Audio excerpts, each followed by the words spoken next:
The goal of this lock is to stretch the tendons at the top of the foot to the breaking point. The strongest tendons have a tensile force threshold of just over 400 pounds. Applying any more pressure than that can tear the tendons from their base or snap them in two. This move uses your opponent's arm as a lever working against him. The greater the torque on his shoulder, the greater the pain inflicted.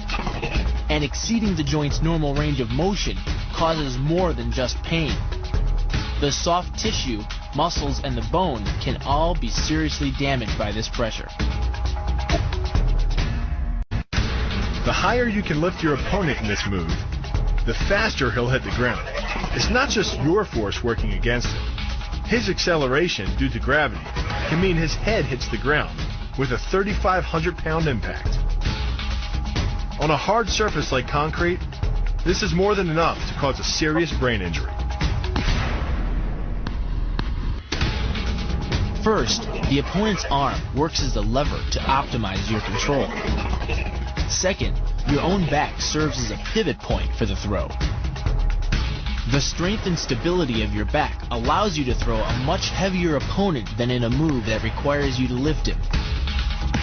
Unlike most kicks that land with the side, ball, or top of the foot, the Gastrezen uses the heel to deliver the blow. This alignment of the heel, ankle, lower leg complex channels some 2,000 pounds of force into the opponent. More than enough to break a baseball bat.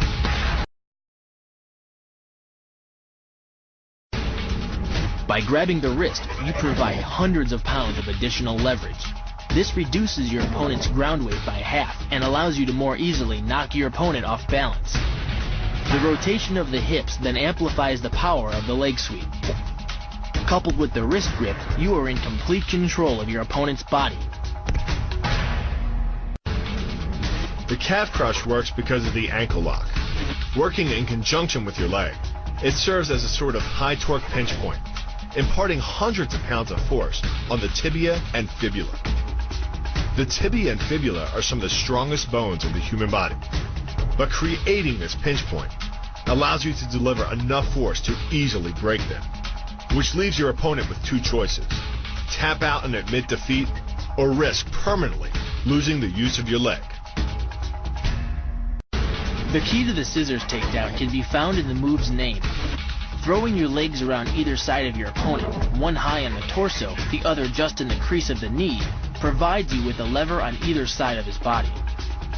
It's literally like a piece of paper between two blades of a scissor, only instead of slicing through paper, you're using a combination of potential and kinetic energy to cut through your opponent's center of gravity.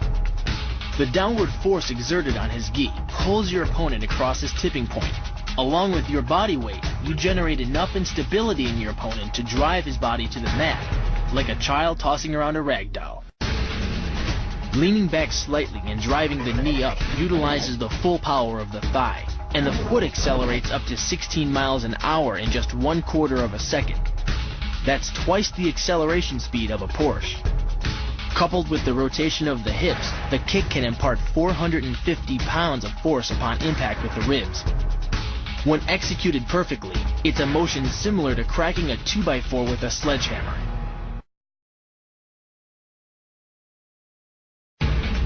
This move uses the same principle as a throw in judo, off-balancing your opponent and then using his momentum to send him down. But it's much more aggressive. The sweep here is actually a strike to one of the most sensitive areas of the body, the Achilles tendon. Leading with the near arm, the first jab travels the shortest distance to the opponent. So what it lacks in force, it makes up for in speed.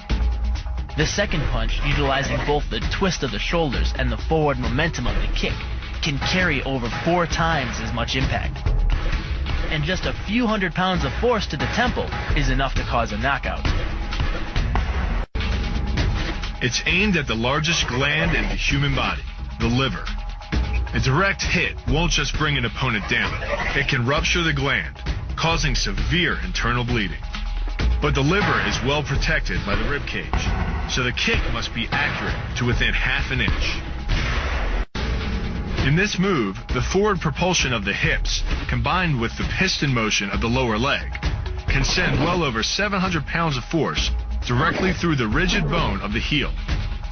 This impact won't just knock an opponent down. The force is enough to permanently damage his kneecap. The first elbow strike can accelerate to a speed of 25 miles per hour in less than a quarter of a second. Less than a third of a second later, the initial strike is followed by another, equally devastating shot. By employing the bony tip of the elbow, these strikes deliver a double dose of injury-producing energy and can result in a broken nose, facial fractures, or a wicked cut. The move works by using your opponent's own body weight against him.